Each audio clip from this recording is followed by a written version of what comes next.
नमस्कार सर्वांना. नवीन वर्षाच्या आपल्या सगळ्यांना खूप खूप शुभेच्छा. सम्यक समता प्रतिष्ठान मुंबई यांच्याद्वारा आयोजित क्रांतीज्योती सावित्रीबाई फुले यांच्या जयंतीनिमित्त जे काही सगळ्याच वेगवेगळ्या क्षेत्रांमध्ये काम करणाऱ्या उत्कृष्ट महिलांना आपण हे पुरस्कार देत आहोत. क्रांतीज्योती 2024 या नावाने या कार्यक्रमासाठी उपस्थित आपल्या सर्वांचे मी वारे कुटुंबियांच्या तर्फे आणि प्रतिष्ठानच्या तर्फे खूप खूप स्वागत करते. प्रथम दिलगिरी व्यक्त करते की या कार्यक्रमासाठी मी स्वतः तिथे आपल्यासोबत उपस्थित असणं गरजेचं होतं, पण काही अनिवार्य कारणास्तव मला संगमनेरला यावं लागलं आणि आज मी तिथे तुमच्यासोबत थांबू शकत नाही.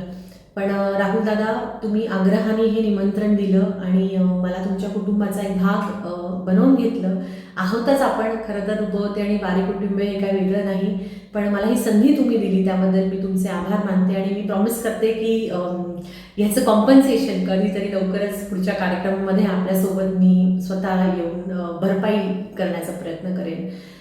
जसं मी म्हटलं तसं राहुल दादांचे वडील शिवराम वारे हे माझे आजोबा तारासाहेब रुपवते, माझे वडील प्रेमानंदजी रुपवते यांच्यासोबत चळवळीमध्ये अतिशय ज्येष्ठ कार्यकर्ते म्हणून राहिलेले आहेत. आणि त्याच्यानंतर राहुल दादा, वैभव दादा आणि आम्ही आता ही पुढची पिढी ही पण चळवळीमध्ये सक्रिय काम करत आहे. त्यांच्या ह्या प्रतिष्ठानच्या माध्यमातून अनेक उपक्रम ते राबवत राहतात आणि त्यांच्या ह्या सगळ्याच कार्याला मी जवळून बघत आहे आणि एक सजग युवा नेतृत्व या दोघांमध्येही मला दिसत राहतं. त्यांच्या या सगळ्या टीमला मी आता तिथे नाही आहे त्यामुळे बाकीच्यांची ओळख होऊ शकली नाही, पण या प्रतिष्ठानसाठी काम करणाऱ्या सगळ्याच टीमना मी मनापासून शुभेच्छा देते. खरं तर क्रांतीज्योती सावित्रीबाई फुले म्हटलं की आपल्या सगळ्यांच्याच मनामध्ये एक वेगळी भावना जागृत होते की स्त्री शिक्षणाबद्दल विशेषतः त्यांचं जे योगदान राहिलं ते जर नसतं तर आज आपला समाज कुठे असता हे आपण ही कल्पनाही करू शकत नाही. कारण एका स्त्री शिक्षणामुळे अनेक कुटुंब घडले. त्या स्त्री शिक्षित झाल्या नसत्या तर मग त्यांची मुलं, त्यांची कुटुंब कशी घडली असतात हा खरंच एक मोठा प्रश्नचिन्ह आहे. पण त्या एका पावलामुळे एक क्रांती घडली आणि आज आपल्या देशामध्ये आपण बघत आहोत की मुली कुठल्या पद्धतीने आणि कुठे कुठे भरारी घेत आहेत. सावित्रीबाई फुलेंबद्दल बोलायचं झालं तर वेगवेगळ्या पैलूंवर काम करणाऱ्या खरं तर त्या सेविका म्हणू शकतो आपण, समाजसेविका ज्याला म्हणतो. म्हणजे आज मी जेव्हा पुरस्कारांची यादी वाचत होते तेव्हा मग आपण त्याच्यामध्ये पोलीस अधिकारी घेतलेले आहेत, एक वैद्यकीय अधिकारी घेतलेला आहे, एक राजकीय सामाजिक क्षेत्रात काम करणाऱ्या एक शिक्षिका घेतलेल्या आहेत. म्हणजे सावित्रीबाई फुलेंचं जे सगळं काम आहे ते जे वेगवेगळ्या क्षेत्रांमध्ये त्यांनी काम केलं, जरी आपल्याला शिक्षण क्षेत्र जास्त त्यांचं परिचित असेल तरी पण ह्या सगळ्या क्षेत्रांमध्ये त्यांनी काही ना काही काम केलेलं आहे. आणि त्याचंच प्रतिनिधित्व करणाऱ्या आजच्या आमच्या ह्या सावित्र्या यांना आपण हे सावित्री क्रांतीज्योती पुरस्कार देऊन त्यांना सन्मानित करत आहोत. आम्ही नेहमी म्हणतो की प्रत्येक घराघरामध्ये आज सावित्री होते, पण अजूनही त्यांना तेवढं त्यांचा अवकाश देणारे ज्योतिबा आम्हाला थोडेसे कमी दिसतात. असो, पण आपल्या सगळ्यांच्या आजूबाजूला नक्कीच असे ज्योतिबा असतील आणि म्हणूनच मला वाटतं कुठेतरी आज आपण या पुरस्कारापर्यंत येऊन पोहोचू शकले असाल. तर आपल्या या सगळ्या प्रवासाला मी एक सलाम करते. आजच्या आपल्या क्रांतीज्योती पुरस्काराच्या ज्या मानकरी आहेत त्या सिनियर PI ज्योती भोपळे मॅडम, खरं राज्य महिला आयोगाचे सदस्य झाल्यापासून यंत्रणेसोबत सरकारी यंत्रणेसोबत खूप जवळून काम करण्याची संधी मिळाली. आणि हे लक्षात येतं की क्षेत्र कुठलंही असो महिलांसाठी नक्कीच चॅलेंजिंग आहे. आणि विशेषतः पोलीस क्षेत्रामध्ये जिथे कामाचे तास किंवा कामाचे प्रकार हे फार वेगळे आणि लेंदी असतात आणि कधीकधी खूप तासांची ड्युटी असते किंवा खूप वेगळ्या प्रकारचं स्ट्रेसफुल काम तिथे असतं, तिथे पण महिला अतिशय जोमाने काम करत आहेत. विशेषतः महिला अधिकाऱ्यांकडून ही अपेक्षा असते की त्यांनी अधिक संवेदनशीलपणे काही मुद्द्यांना हाताळावं आणि काही ठिकाणी आम्हाला जरी काही वाईट अनुभव आले तरी बऱ्या प्रमाणात आपल्या महिला अधिकारी अतिशय चांगलं काम करत आहेत. आणि त्यांच्या सगळ्यांचा सन्मान म्हणून आज आपण ज्योतिताई भोपळे आणि त्यांच्या ह्या सगळ्या कामाचा सन्मान सत्कार करत आहोत. ज्योतिताई, तुमच्या पुढच्या भावी वाटचालीसाठी माझ्याकडून तुम्हाला खूप खूप शुभेच्छा. डॉक्टर भावना कांबळे ह्या वैद्यकीय क्षेत्रामध्ये कार्यरत आहेत आणि आयुर्वेदिक डॉक्टर म्हणून त्या काम करत आहेत. गरजू रुग्णांना त्या मोफत वैद्यकीय सेवा देण्याचा प्रयत्न करतात, असं मला राहुल दादा सांगत होते. खरं तर आपल्या आरोग्य क्षेत्रामध्ये आजही विशेषतः ग्रामीण भागामध्ये जिथे आम्ही काम करतो तिथे खूप साऱ्या प्रश्नांना सामोरं जावं लागतं. त्या क्षेत्रामध्ये धडाडीने काम करणाऱ्या आपण कार्यकर्त्या आहात ताई, आणि आपल्यालाही आपल्या या सगळ्या पुढच्या कारकिर्दीसाठी माझ्या वतीने खूप खूप शुभेच्छा. आपल्या पुढच्या क्रांतिज्योती आहेत माननीय स्पृहाताई सुरेश इंदू. या शैक्षणिक क्षेत्रात काम करतात, शिक्षिका आहेत आणि चेंबूर एज्युकेशन सोसायटीच्या शाळेमध्ये त्या अनेक वर्ष त्या काम करत आहेत. राज्य अभ्यासक्रम आराखडा ह्याच्यामध्ये त्यांचं एक महत्त्वाचं योगदान राहिलं. खरं तर पुढची पिढी कशी घडेल, काय शिकेल, हे आपल्या सगळ्यांच्या ह्या कामाच्या माध्यमातून ठरवलं जाणार आहे. त्यामुळे खूप महत्त्वाचं काम ताई आपण करत आहात आणि त्यामध्ये एक सजगता ठेवून आपण ते काम करतात, याचं मला विशेष कौतुक वाटतं. नवीन जमान्याला तुम्ही धरून चालत आहात आणि ब्लॉगिंग किंवा अनेक व्हिडिओज आपण त्या संदर्भातले मुलांसाठी बनवत आहात, हे खूप महत्त्वाचं आहे ताई. तुमच्या ह्या सगळ्या कार्यासाठी पुन्हा शुभेच्छा देते. निर्मलाताई घोरपडे या सामाजिक आणि सामाजिक क्षेत्रात कार्यरत आहेत आणि त्या समाजसेविकाचं काम करत आहेत. विशेषतः जे तळागाळातील मुलं आहेत की ज्यांना शिक्षणाची चणचण आहे, कुठेतरी शिक्षण त्यांना घेण्याला अडचण होते, अशा मुलांना त्या विशेषतः मदत करत असं मला राहुल सांगत होते. आम्ही पण ज्या संस्थांमध्ये ताई काम करतो इथे ग्रामीण भागामध्ये दादासाहेब त्यांनी 60-70 वर्षाआधी जी संस्था सुरू केली, आजही बहुजनांच्या आणि आर्थिक सामाजिकदृष्ट्या दुर्बल घटक जे आहेत त्या मुलांच्या शिक्षणासाठी आम्ही ते काम करत आहोत. त्यामुळे ती जी फिलिंग असते किंवा ती जी भावना असते ती काम करतानाची, त्या मुलांना पुढे जातानाची बघताना, त्यांना एक माणूस म्हणून जेव्हा आपण घडताना बघतो तेव्हा एक वेगळीच पालकत्वाची एक भावना आपल्या सगळ्यांच्या मनात येते आणि तीच मला वाटतं तुम्ही अनुभवत असाल.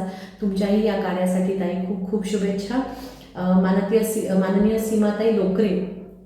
सीमाताईंबद्दल जेव्हा मी वाचलं तेव्हा असं वाटलं की कुठेतरी त्यांच्या आणि माझ्या कामामध्ये जास्त साम्य आहे, कारण राजकीय आणि सामाजिक अशा दोन्ही क्षेत्रामध्ये सीमाताई काम करतात. मी पण काँग्रेस पक्षामध्ये ॲक्टिव्हली काम करते, सीमाताई शिवसेनेमध्ये काम करतात. ह्या दोघांचंही एक समरसता साधून पुढे जाण्याचा एक प्रयत्न आमच्यासारख्या कार्यकर्त्यांचा असतो की जे काही सामाजिक काम करू, जे काही राजकीय काम करू, त्याच्यातून लोकांचं भलं झालं पाहिजे, एक दिशा या समाजाला मिळाली पाहिजे, हे याचा सातत्याने आपल्यासारखे कार्यकर्ते प्रयत्न करत असतात. सीमाताई आपल्यालाही आपल्या सगळ्या कार्यासाठी खूप खूप शुभेच्छा. आज इथे मला निश्चित खात्री आहे की जसे मान्यवर विचारमंचावर बसलेले असतील तसेच मान्यवर समोरही आपल्या सगळ्या प्रेक्षकांमध्ये असतील आणि आपल्यापैकीही अनेक जण धडपड करत असतील की आपल्या माध्यमातून काहीतरी चांगलं काम ह्या समाजासाठी होत राहू. आज राज्य महिला आयोगाची सदस्य म्हणूनही मी काही गोष्टी आपल्याशी आपल्याला सांगू इच्छिते की महिलांसोबत काम करत असताना कुठेतरी ही जाणीव होते की आपला समाज आज ज्या एका पायरीवर येऊन पोहोचलाय, नक्कीच आपण जिथून सुरू केलं तिथला हा प्रवास एक लांबचा पल्ला आपण गाठलेला आहे आणि एका विशिष्ट पायरीपर्यंत आपण थांबलो आहोत. पण आता ती पायरी पुढे अधिक जोमाने चढायची गरज आहे, कारण जो एक समाज गाडा आपल्या सगळ्याच क्रांतिकारकांनी इथपर्यंत आणला तो कुठेतरी हळूहळू मागे जातो का? मी का हे म्हणते, कारण आज सकाळपासून आम्ही जेव्हा काम करायला सुरुवात करतो तेव्हा किमान 3 ते 4 फोन असे असतात की मुलीला टाकून दिलंय किंवा बायकोला नांदायला नेत नाही किंवा हुंडाबळीची केस आहे किंवा एखादं बाळ कुठेतरी झाडाझुडपात सापडलंय किंवा एखादी 13 वर्षाची मुलीवर कुठेतरी बलात्कार झाला. आणि ह्या सगळ्या गोष्टी ऐकत असताना, त्यासोबत काम करत असताना असं वाटतं की कुठेतरी आपला समाज एका वेगळ्या दिशेने भरकटत चालला आहे. विशेषतः महिलांमध्ये वाढत असणाऱ्या अंधश्रद्धेचं जे प्रमाण आहे ते प्रचंड आहे. त्यामुळे एका बाजूला आपण शिक्षणाच्या क्षेत्रात महिलांना पुढे जाताना बघतोय, पण ह्या सगळ्या बाजू आपल्या अजूनही कुठेतरी कमकुवत पडत आहेत. एक समाज म्हणून सगळ्याच व्यवस्था, मग ती सरकारी असो, सामाजिक असो किंवा या सगळ्या यंत्रणा असो, ह्या सगळ्यांनी एकत्रितपणे काम करण्याची मला गरज जाणवते. आणि त्या सगळ्या प्रवासामध्ये, पुढच्या प्रवासामध्ये तुमची सगळ्यांची एक लहान बहीण म्हणून, जरी आयोगाचं पद असेल तरी तुमच्या सगळ्यांसोबत काम करण्याची मला संधी ह्यापुढे मिळत राहील अशी अपेक्षा करूया. राज्य महिला आयोगाच्या संदर्भातील कुठलंही काम असेल तर जरूर आपण सगळ्यांनी संपर्क करा. माझा नंबर राहुल दादांकडे, वैभव दादांकडे उपलब्ध आहे. कुठल्याही कार्यक्रमात जेव्हा मी येते तेव्हा मी नेहमी आमचे जे हेल्पलाईन नंबर्स आहेत आयोगाचे, कुठलीही महिला असेल तिला काही अडचण असेल त्यांनी त्याच्यावर फोन केला तर त्यांना काहीतरी सोलास किंवा काहीतरी मार्ग आम्ही सुचवू शकतो, त्यांना काहीतरी मदत पोचवू शकतो. 155-209 हा महाराष्ट्र राज्य महिला आयोगाचा लँडलाईन नंबर आहे, जो एक टोल फ्री नंबर आहे. तो आपण नमूद करून ठेवावा कृपया, 155-209. त्यानंतरचा एक महत्त्वाचा नंबर म्हणजे चाइल्डलाईनचा नंबर. आपल्याला जे सामाजिक क्षेत्रात काम करतात त्यापैकी बऱ्याच लोकांना तो नंबर माहिती असेल, 1098-1098. एखाद्या बालकावर होणारा अत्याचार जर आपल्याला माहिती असेल तर ह्या टोल फ्री नंबरवर आपण चाइल्डलाईनला फोन करून त्यांना आपण मदत मागू शकतो. एक दुसरा जो महत्त्वाचा नंबर आहे तो म्हणजे 112.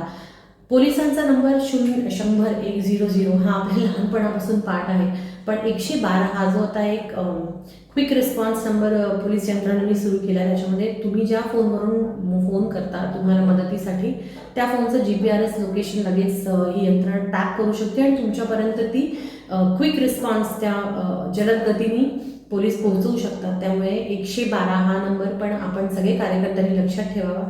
जिथे कुठे यंत्रणा कमी पडत असेल तिथे आमच्यासारख्या लोकांना तुम्ही अप्रोच होऊ शकता, आम्हाला सांगू शकता आणि आमच्या माध्यमातून पाठपुरावा करून आपण कुठेतरी त्या व्यक्तींना न्याय देण्याचा, त्या महिलांना न्याय देण्याचा प्रयत्न जरूर करू शकतो.